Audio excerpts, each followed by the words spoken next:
Bien, entonces hablemos de panel.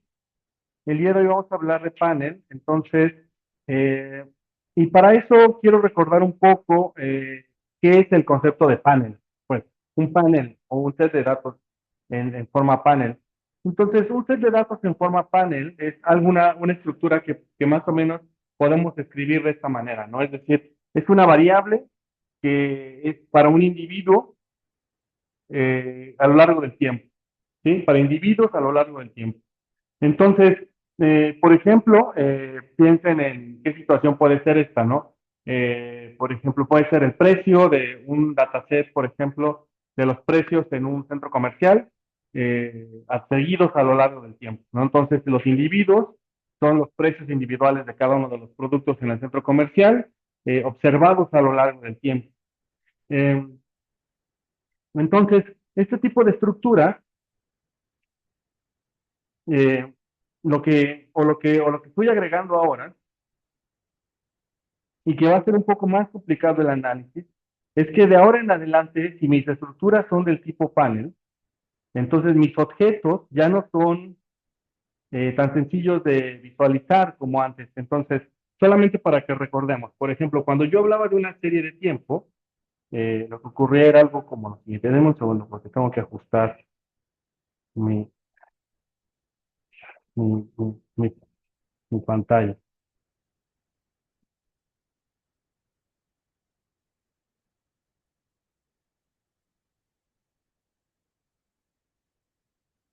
Un segundo porque necesito cambiar la proyección.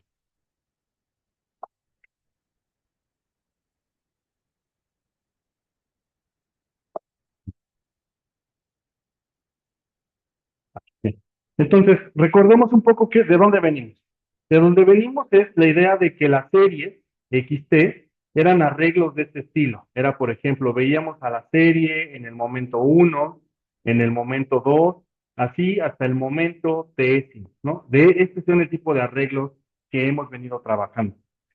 El cambio que le hicimos cuando lo volvimos multivariante fue dijimos, bueno, muchos individuos, como muchos elementos como de este estilo, los podemos apilar en objetos, por ejemplo, con una Y así como en bold symbol, y para indicar que, por ejemplo, tenía yo aquí una serie en el momento T, otra serie en el momento T y otra serie, digamos, en el momento T.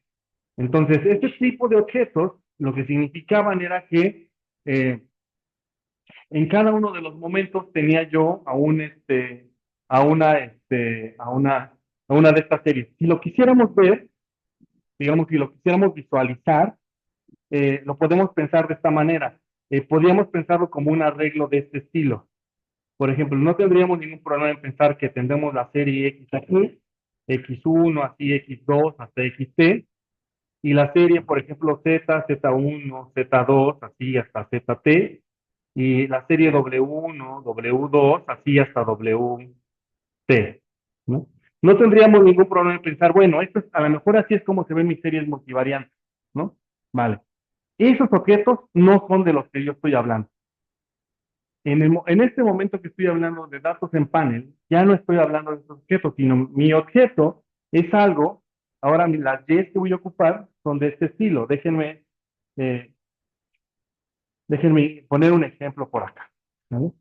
Entonces, los objetos que voy a visualizar ahora, es de ahora en adelante, cuando yo esté en el caso de panel, que es donde estoy ahora, es cuando yo hable de Y, por ejemplo, que son para individuos en el momento T, entonces va a ocurrir lo siguiente.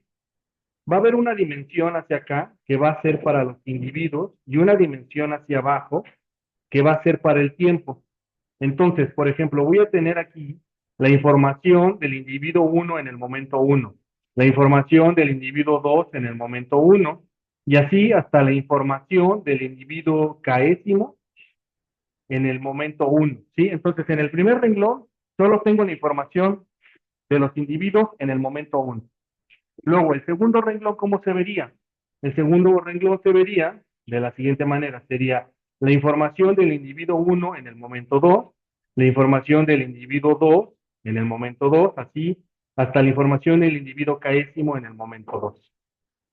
Y si continuara yo hacia abajo, lo que ocurriría es que yo tendría que sería el individuo uno en el momento tésimo, el individuo 2 en el momento tésimo y el individuo K en el momento tésimo. Entonces, noten que esto se parece mucho al objeto que tengo allá arriba, pero este tipo de objetos en realidad es una serie en panes.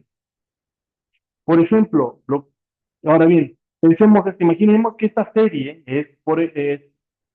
asumamos por un momento que Y lo que contiene es información, por ejemplo, de los costos de las de empresas en una industria.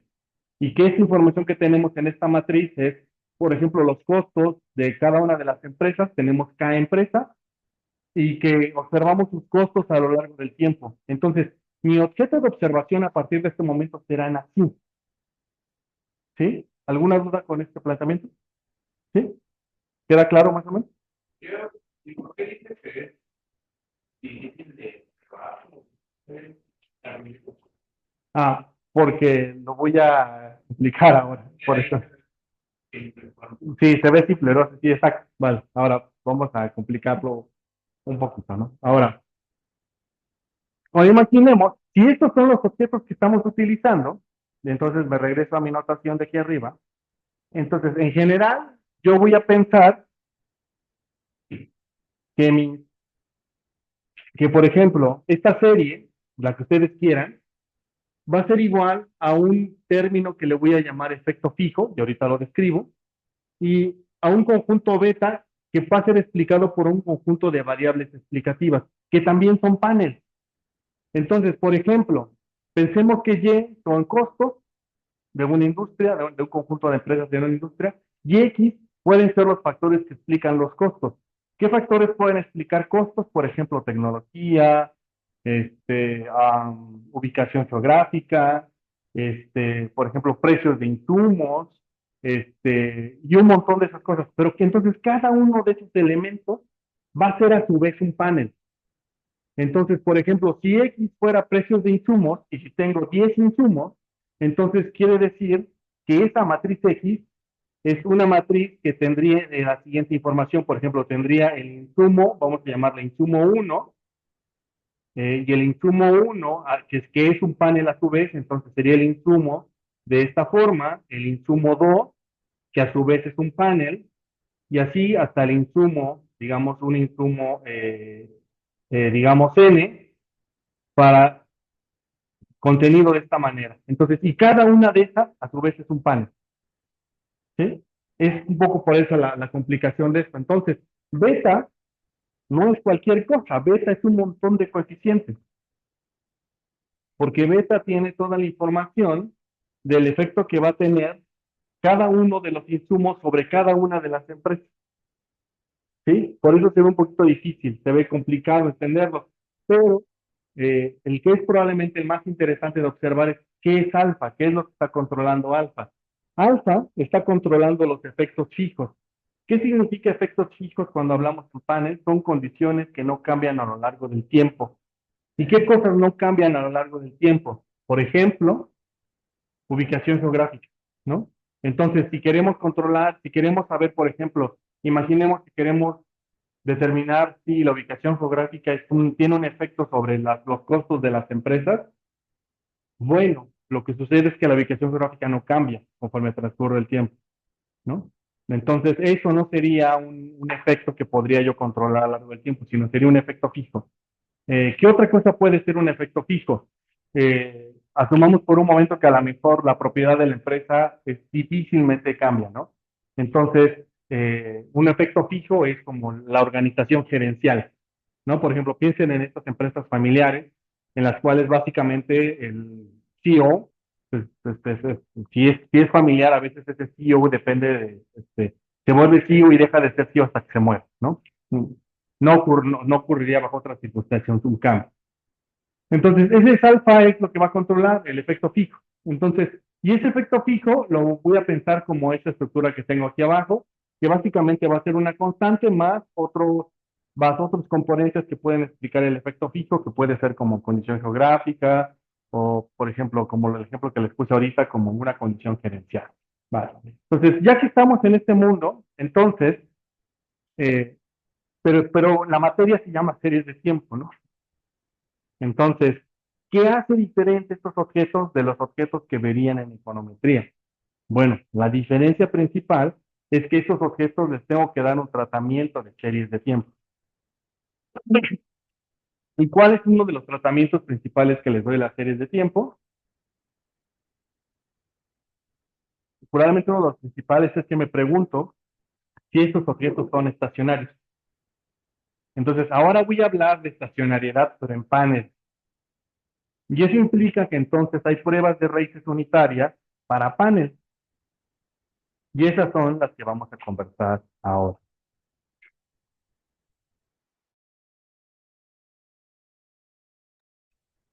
Bien, entonces hablemos de pruebas de raíces unitarias para panel. Bueno, resulta ser que no hay mucha tecnología aquí en realidad.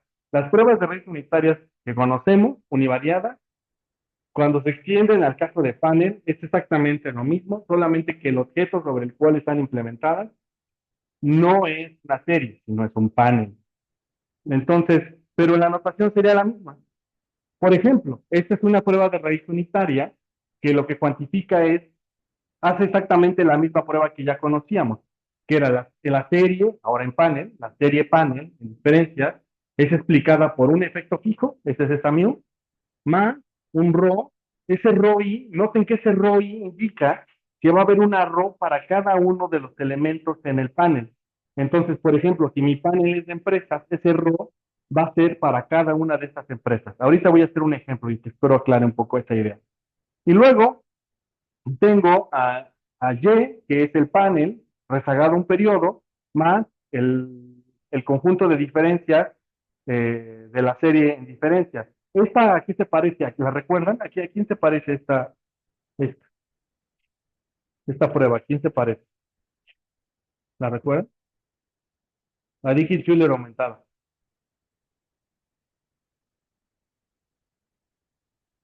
De hecho, es una Dicke-Fuller aumentada, pero para panel.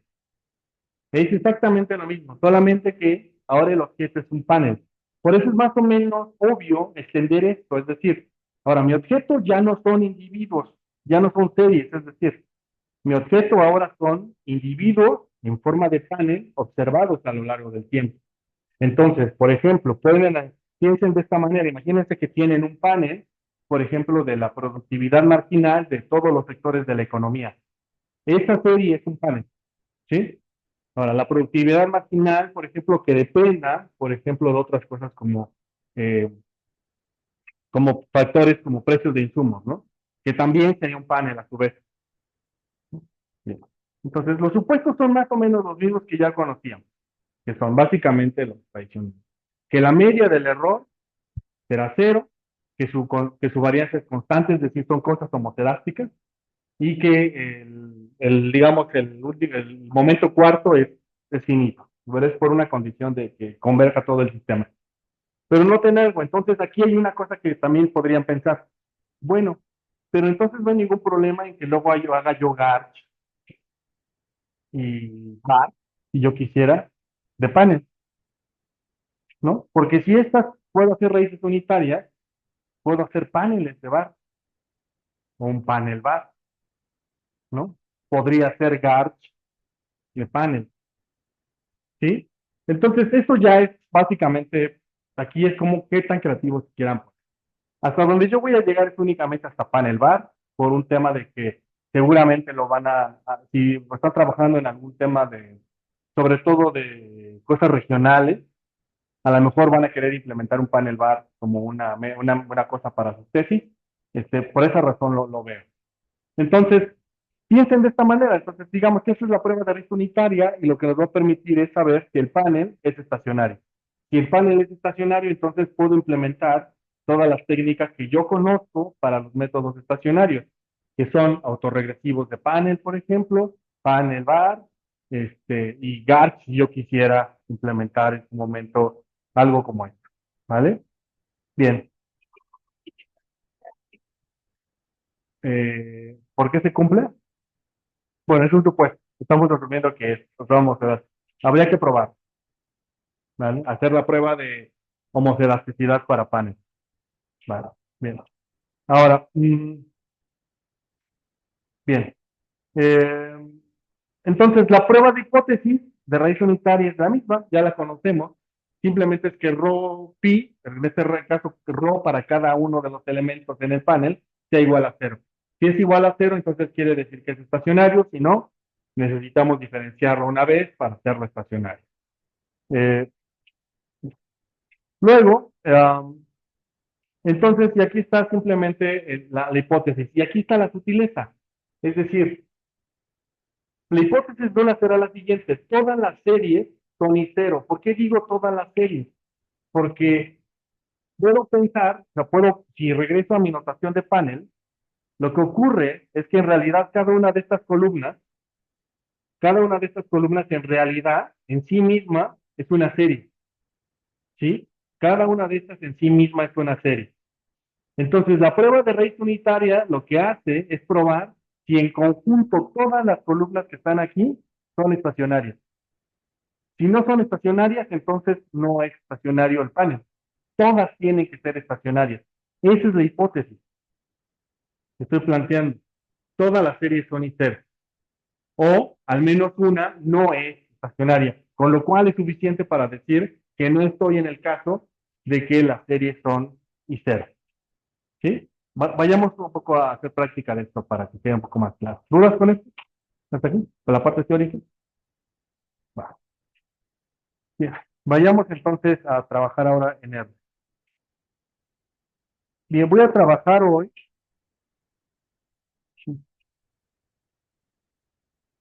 Perdón, perdón. Que sean estacionarias. Otra vez, que me perdí un poco en la pregunta. O sea, significa que en este caso, que si tomo de cada una de estas columnas, se ve, si yo hiciera el gráfico, cada una de ellas se vería así. De hecho, es algo que vamos a tener que hacer. Cada una de esas, cada una. Entonces, lo que voy a hacer ahorita es un plot, por ejemplo, de un panel, y para hacer el plot de un panel voy a representar a cada una de las columnas. Y voy a ver si la regráfica, desde ahí puedo observar si son estacionarias. Todas, no unas cuantas, todas. Cuando no son estacionarias, por ejemplo, imagínate que, exacto, tienes una, solamente una, o algunas, que se ven así, por ejemplo.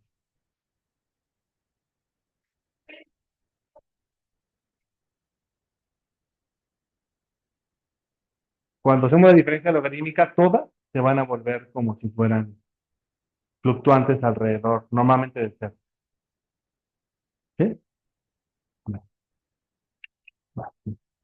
Entonces, voy a trabajar ahora con, mira, vamos a trabajar con clase 21.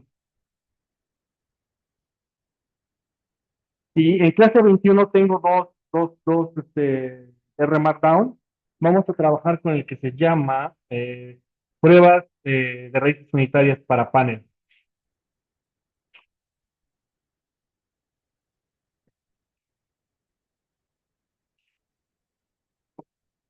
que sería el que estoy mostrando aquí. ¿Vale? ¿Hasta aquí? ¿Dudas con esto? ¿Sí? Bien. Entonces, vale, vayamos a trabajar entonces raíces unitarias para panel. Entonces, lo primero es las librerías. En realidad aquí lo único que voy a necesitar es esta librería que se llama PLM, que es la abreviación de Panel Linear Model. Solo necesito eso, no necesito otra. Entonces, solo instálenla porque no la tienen instalada en sus equipos, y probablemente no la tienen porque es una librería poco común. Entonces, PLM, que es Panel Linear Model, es la que vamos a trabajar hoy en esta clase, ¿vale? Entonces, voy a utilizar un data frame que ya tiene previamente cargado Panel Linear Model para ilustrar las pruebas de raíces unitarias. Entonces, lo que voy a hacer es importar este dataset, es el empleo de Reino Unido, producto, un dataset de Grunfeld y otro de salarios. Todos estos datasets son de algún paper famoso o por alguna razón están cargados en R y básicamente es por eso, porque son algún tipo de dataset que es por algún paper famoso. Entonces simplemente voy a decirle data, el dataset, cómo se llama, y le voy a decir el paquete de donde voy a extraer el dataset, que en este caso el paquete es de PLN, de donde voy a extraer este dataset. Y una vez que ejecuto esto, van a ver que se van a cargar aquí en el Global Environment los datasets. Entonces, puedo una vez, pues si la entro, observen esto. Entonces, ¿qué es lo que tengo aquí, por ejemplo? Aquí lo que tengo, observen la información. Por ejemplo, tengo la columna uno que es film. Entonces, si ustedes observan, tengo la empresa uno, tengo esa información desde 1977 hasta el 83. Entonces, aquí, si yo quisiera verlo como una serie, tengo la serie de la empresa uno de estas variables, empleo, salario, capital y producción.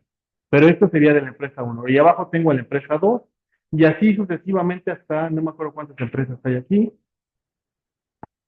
Déjenme ver si bueno, son muchísimas, no voy a llegar hasta el final. Debe ser como unas 80 empresas, si no mal recuerdo. Eh, vale, bien. ¿Dudas con cómo está la información aquí para esto? Esto es un panel, ¿sí? ¿Queda claro que esto es un panel? ¿Sí? Por ejemplo, podemos ver el de Growth, que es igual, empresa, año y esos valores. Podemos ver el de Product, igual, tenemos estado, región, año.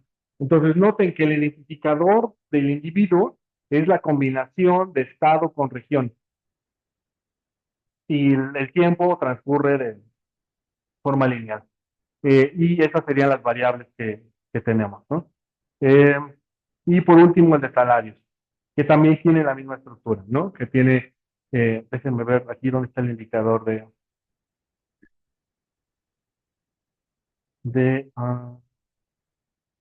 individuo. Aquí está individuo, cero. No, ese sí no recuerdo cuál es el individuo. Ahorita lo checamos. Creo que no lo ocupo esta aquí, pero esta no tiene clasificación de individuo. Vale, bien. ¿Dudas con el dataset hasta este punto? Bien. Entonces, lo que voy a hacer es trabajar con el de Grunfeld y es un dataset bastante interesante que tiene información de 20, bueno, para 20 años de tres variables, que en este caso son inversión, el valor real de una empresa y el valor real del capital de la empresa en acción, ¿sí? Entonces tenemos como el valor en términos de libro y el valor en capital, ¿no? Lo que diría, en lo que vale el capital que tiene. La información es de 1935 al 54, ¿sí? Entonces, trabajemos con este dataset, importamos los nombres, que bueno, es esto, esa es la información que tenemos. Así se vería el encabezado de la información. Entonces, lo que voy a hacer es lo siguiente.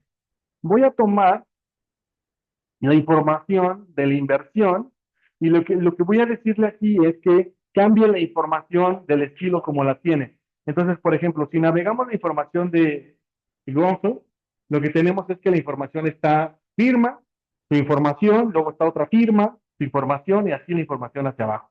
Lo que voy a hacer es solamente tomar la información de la inversión y lo voy a cambiar a un formato muy parecido al que yo planteé en mi análisis, que es decir, lo voy a volver a algo de columnas, es decir, voy a tener mi variable que se va a llamar inversión y voy a tener la primera columna va a ser la inversión de la empresa uno, la segunda columna va a ser la inversión de la empresa 2 y así sucesivamente hasta la última empresa. Eso es lo que voy a hacer en R. Entonces me voy a R y lo que voy a hacer es decir, le voy a crear un data frame, lo que quiero es que esto sea un split y que me lo muestre.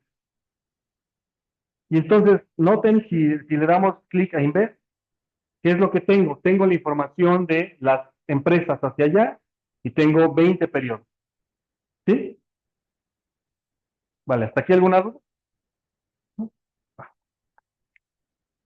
Ahora, lo que voy a hacer es ponerle nombres. La primera columna se va a llamar Firm 1, la segunda Firm 2, así sucesivamente hasta Firm 10. Entonces voy a cambiar esos X, que son los datos que se generan por default. Los voy a cambiar por estos nombres para que la información se vea así, ¿no? Con nombre, firm hasta firm 10, ¿vale?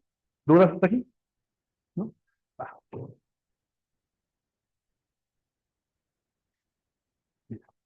ahora, vamos a hacer un pequeño plot. Entonces, ¿qué es lo que voy a hacer? Primero, vamos a hacer esto. Voy a ejecutar línea por línea esta parte del código. Solo voy a ejecutar este plot. Le doy plot y que se genere este plot. Y si voy abajo, aquí está el plot de la empresa uno. Entonces, esta es la inversión de la empresa uno. Así se ve. ¿Sí? Entonces, ¿qué es lo que voy a hacer con las siguientes líneas, con las siguientes instrucciones?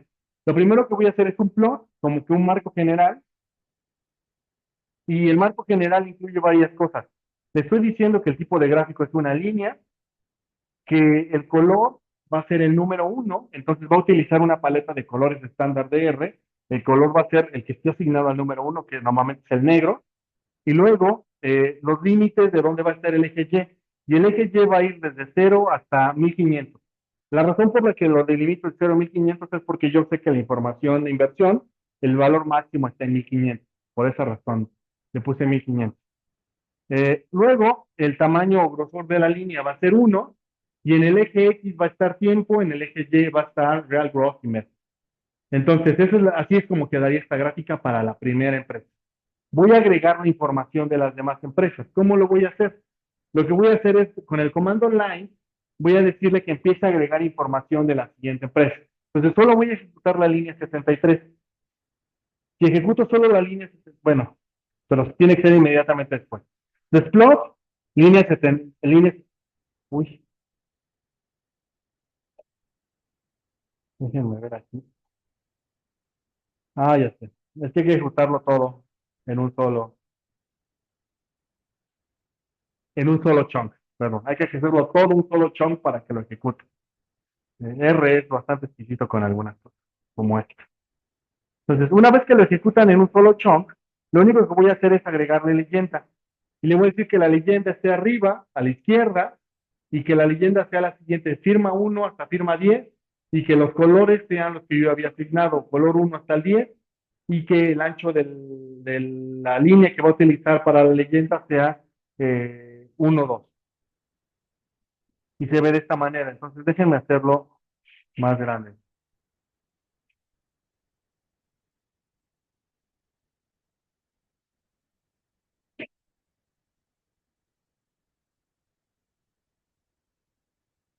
Bien. Entonces, pregunta, ¿ustedes creen que esta serie, este panel, sea estacionario? ¿Qué pensarían? ¿Que sí o que no? No, a mí me parece que no, por la línea negra, ¿no? La línea negra parece que no es estacionaria y todas las demás parecería que sí, ¿no? Entonces, ¿eh? Como que crece, ¿no? Esta punteada, ¿no? Sí. No necesariamente eso me preocuparía que en realidad no se vean como estacionarias, ¿no? Como que están estacionarias en un punto. Entonces, las demás sí. Entonces, vamos, pero bueno, eso es un poco como lo vemos así visualmente, pero tendríamos que hacer pruebas de raíces unitarias, ¿no? Para resolver la duda. Entonces, justamente lo que voy a hacer ahora, ¿no? Vamos a ver un segundo, a ver cómo estás. Ujú, una conexión. A ver si está ya. No, tres. Me paso para allá si quieres. Machine.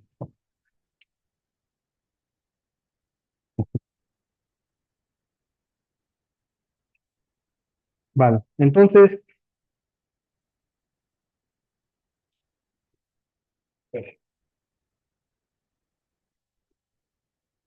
bien. Entonces vamos a utilizar, hay diferentes pruebas de raíces unitarias. Las más comunes son estas que les enuncio aquí. Por ejemplo, tenemos la de Levin de 2002, la de In, la de Madala y la de Hadri. Son las más comunes. En realidad, mi sugerencia es que utilicen alguna de ellas, o si quieren utilizar las cuatro, utilícenlas. Pero las cuatro están basadas en una idea de que es una extensión del modelo de Dickey Fuller aumentado, pero para panel. ¿Sí? Bien, entonces, por ejemplo, si utilizamos Levin, lo que tengo que hacer es, voy a utilizar la información en logaritmos y me le voy a preguntar si esta es estacionaria. Ejecuto la prueba de red unitaria y aquí me dice que la hipótesis que estoy aceptando es la hipótesis. ¿Qué hipótesis estoy aceptando aquí según este pival?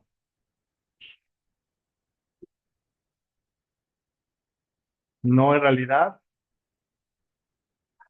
estoy utilizando la hipótesis, la nula, ¿no? Ajá, no la rechazo, ¿vale?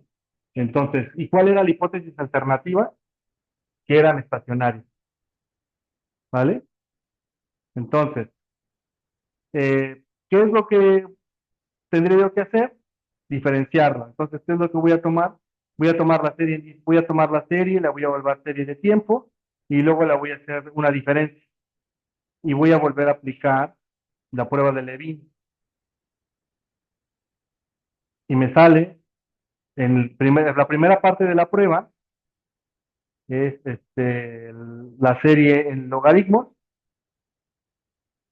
y noten que cuando le doy summary me aparece esta regresión y me aparece el RO asociado a cada una de las series. ¿Y cuál era nuestra hipótesis? Que cada una de estas RO era exactamente igual a cero. Entonces quiere decir que aquí hay algunas que no cumplen con eso. Por esa razón no pasa la prueba. Entonces, ¿qué es lo que tendría yo que hacer? Tomar la serie en diferencias y ver si esta pasa. Tomo la serie en diferencias, aquí está mi p-value, ya me sale casi cero, entonces ya puedo decir que la hipótesis alternativa es que es estacionaria. Entonces, esta serie se volvió estacionaria solamente hasta que hice una primera diferencia, y eso quiere decir que ya todos estos RO que tengo aquí, todos son estadísticamente cero. ¿Vale? Bien, ¿dudas hasta este punto? Son estacionarias. Ahora, podemos utilizar otra prueba, la de Pesaran, para preguntarnos lo mismo. Tiene una estructura similar. Igual, aquí estoy rechazando la hipótesis. Bueno, estoy aceptando la hipótesis nula y la alternativa era que era estacionaria. Entonces, la prueba de Pesaran también tiene un reporte similar. Me da el RO asociado a cada una de las series. Me dice que esta no es estacionaria, entonces la tendría que hacer diferencia una vez. Y una vez que hago diferencia, ya otra vez esta se vuelve estacionaria. ¿Sí? Y así lo hago para cada una de las pruebas de redes unitarias en este caso, solo es una serie. Si yo incluyo en mi modelo las demás variables, por ejemplo, el valor en libros de la empresa, lo que tengo que hacer es probar si cada una de esas series también es estacionaria. ¿Sí? ¿Dudas hasta este punto? ¿O vamos bien? ¿Sí? ¿Vamos bien? No. Ok.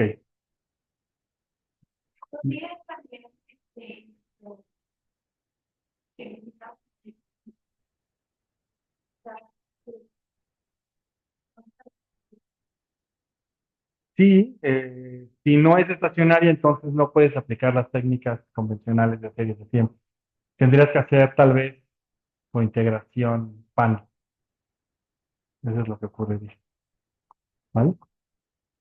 Bueno, bien. Entonces, bien. Entonces, ¿dudas con cómo implementar una prueba de red unitaria? ¿Queda claro? Vale, buenísimo.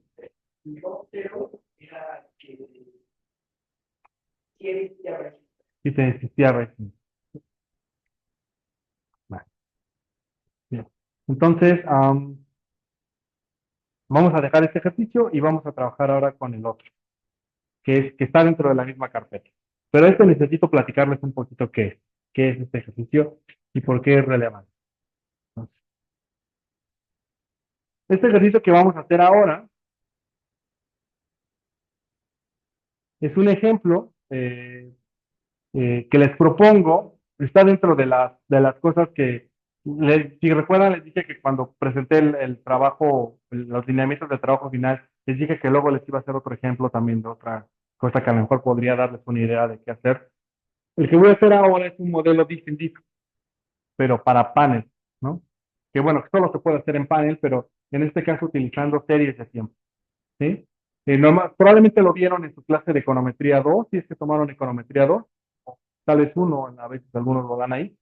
Este, pero quiero hacer un if and if para un caso muy particular. Entonces, digamos, mi objetivo es trabajar con el índice nacional de precios de un genérico, que es el de análisis clínico, ¿sí? Entonces, un poco les doy contexto de qué es este ejercicio, ¿vale? Entonces, bien, ¿qué es lo que tengo aquí? Tengo el índice nacional de precios del consumidor en base de 2018 para un tipo de servicio, ¿no? Particularmente es el precio de análisis clínico. Entonces, la pregunta que trataba yo de responder cuando hice este ejercicio es la siguiente. Este índice está, como lo vamos a utilizar, es un índice de análisis clínicos para diferentes ciudades del país, ¿sí? Entonces, cada una de los individuos a observar en este caso es el índice de precios de análisis clínico en ciudades del país. Y la pregunta que trato de responder es si la entrada de una empresa en particular, eso sí no te las puedo decir quién es, de una empresa en particular, modificó los índices de precios. ¿Por qué sería relevante eso? Bueno, sería relevante por la siguiente razón.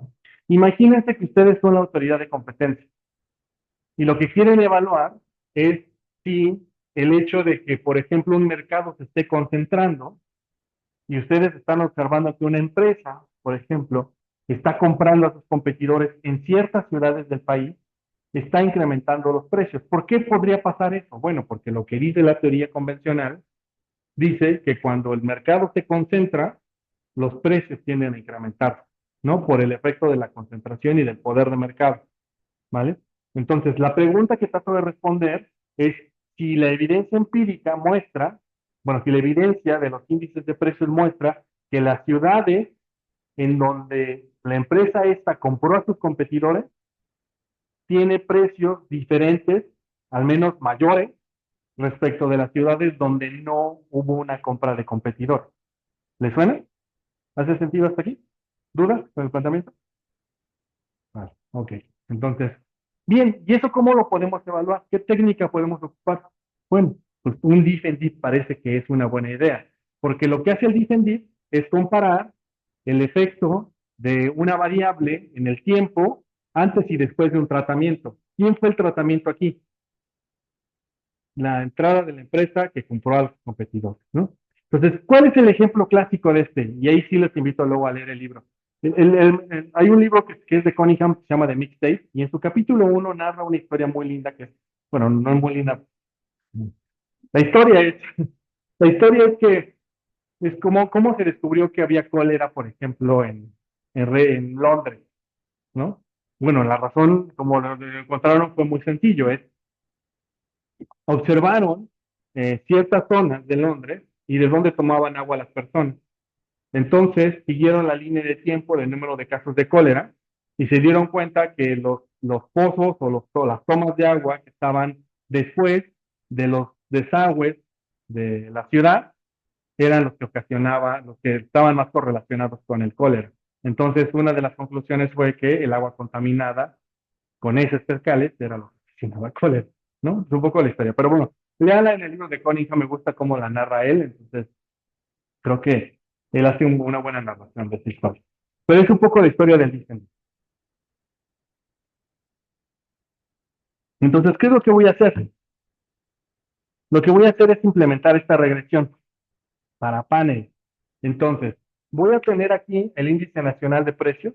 Entonces, ¿quién va a ser mi variable dependiente? Va a ser el índice de precios, ¿sí? Va a estar en función de una constante.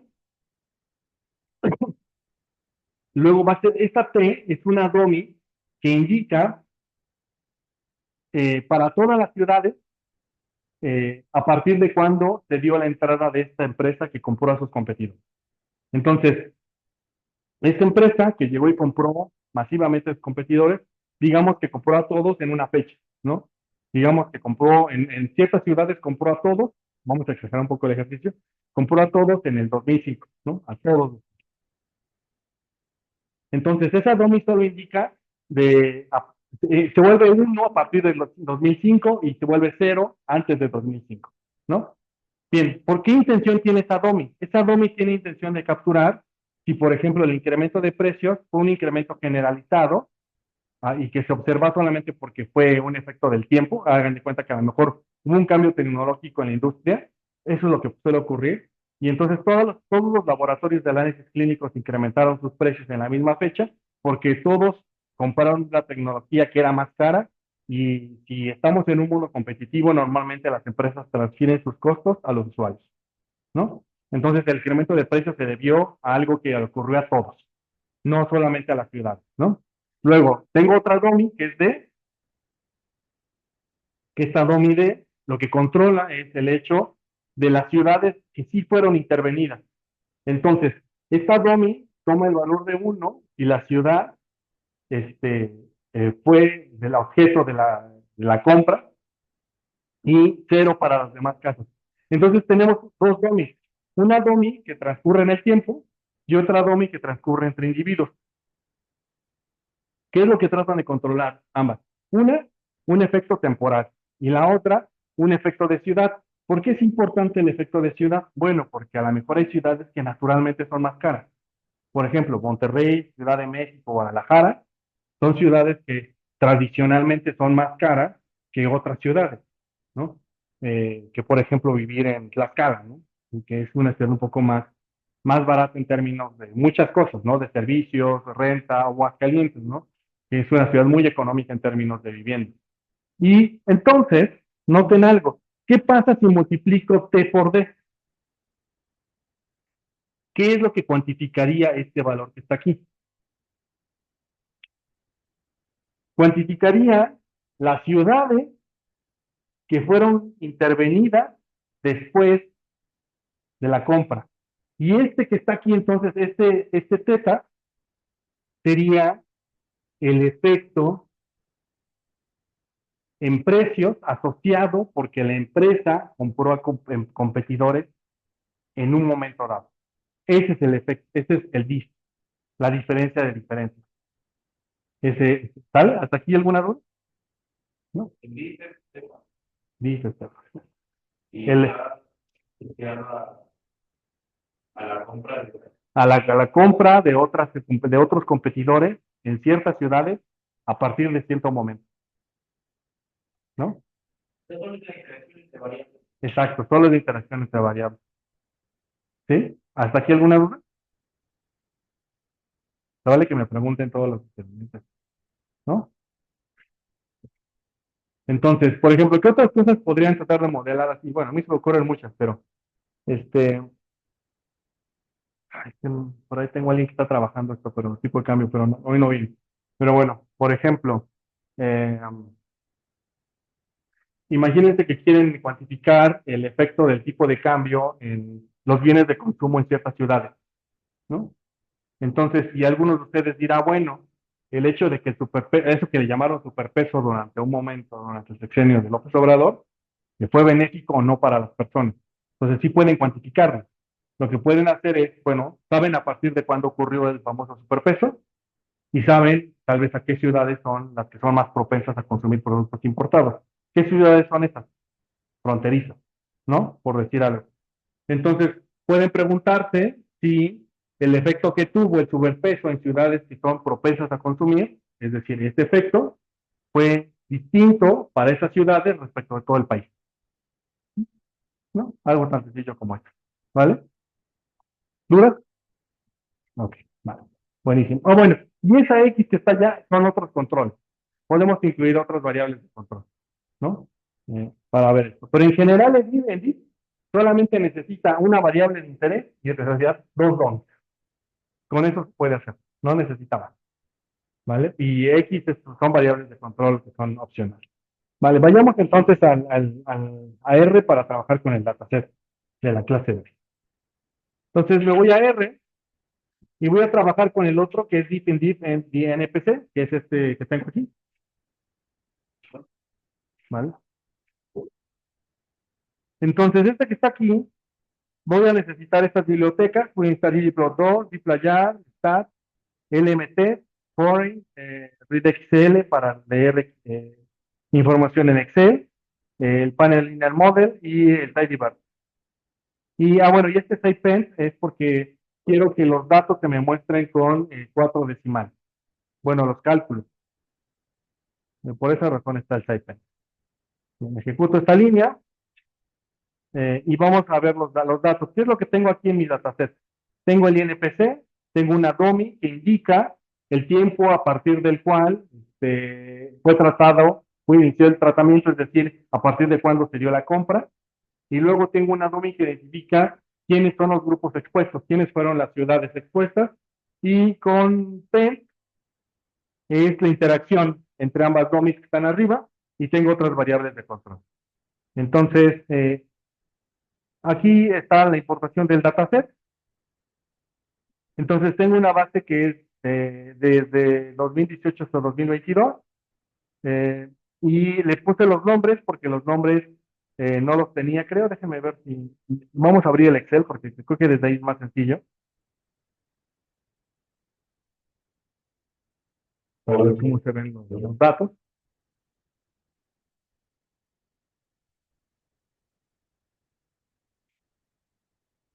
Entonces aquí está la información desde 2002 hasta 2022, que es el último dato que tengo, sí. Pues es bastante larga esta serie, ¿no? O sea, son 13,421 datos, según lo que veo aquí en tab, ¿vale? Entonces tengo el mes, tengo el año, tengo la ciudad. Bueno, está replicado porque es la ciudad. Tengo la información por ciudad. Tengo el área metropolitana de la Ciudad de México, el INPC de la Ciudad de México, el INPC de servicios de análisis clínicos, ¿no? Y tengo la DOMI de, por ejemplo, en este caso, si la Ciudad de México fue tratada, aquí debería de haber un 1. Y de hecho no, la Ciudad de México no fue de las tratadas. Es decir, aquí no entró esta empresa, ¿no? Tendríamos que entrar más abajo, vamos a ver, vamos a utilizar el filtro para ver dónde se dio la entrada. Por ejemplo, la entrada de esta empresa, bueno, sí, ¿qué ocurrió? En 2015 ocurrió en la Ciudad de México su entrada de esta empresa. En Chihuahua entró en el 2020. En Monterrey entró en el 2012 y así, ¿vale? ¿Bien? ¿Dudas hasta este punto? Porque es un caso de una empresa que yo sé que así pasa. O sea, la empresa no te voy a decir quién es. Ya la tengo.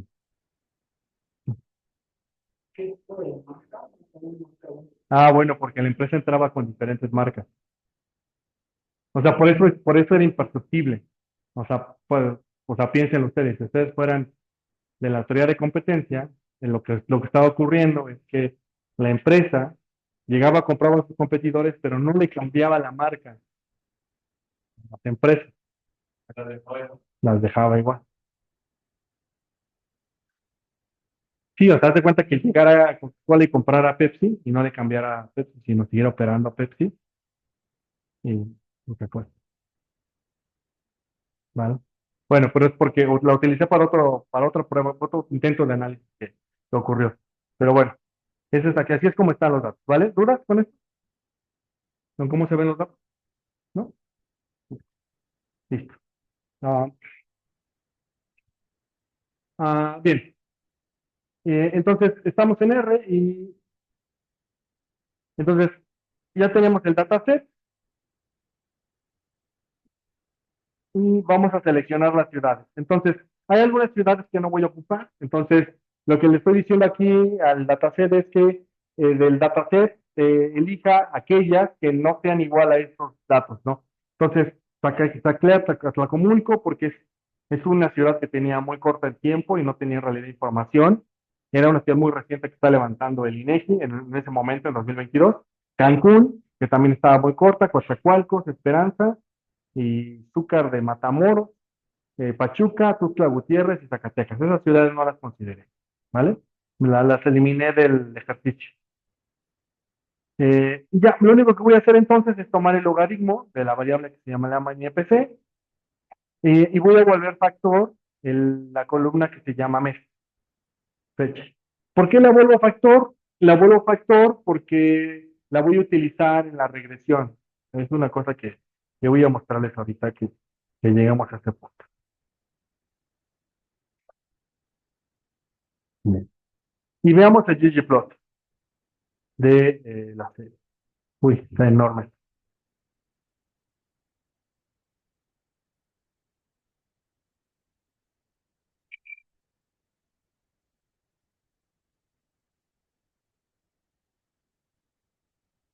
Espero que se vea. Sí, sí, no, no.